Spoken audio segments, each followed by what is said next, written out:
يا من تجيب دعائي ناديت يا الله يا سامعا رجائي ضاقت بي الدنيا عاثت بي الأحزان والهم أضناني ما عاد لي حبيب لا كف ترعاني. Bismillahirrahmanirrahim. Assalamualaikum warahmatullahi wabarakatuh.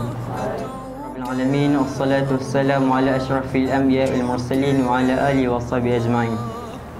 Pada kesempatan yang bermakna ini, saya berdiri di sini sebagai ketua pelajar Kolej Agama Sultan Abdul Halim, mewakili seluruh warga pelajar untuk menyampaikan ucapan tinggi-tinggi penghargaan dan ucapan selamat Hari Guru kepada insan-insan yang hebat yang sentiasa membimbing dan memimpin kami, para guru yang mulia.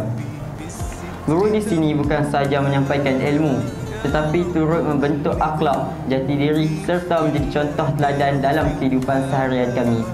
Setiap nasihat, teguran dan tunjuk ajar daripada guru adalah cahaya yang menerangi jalan kami ke arah kejayaan. Pepatah Arab ada menyatakan, man zada wa zada, man zara'a hasada.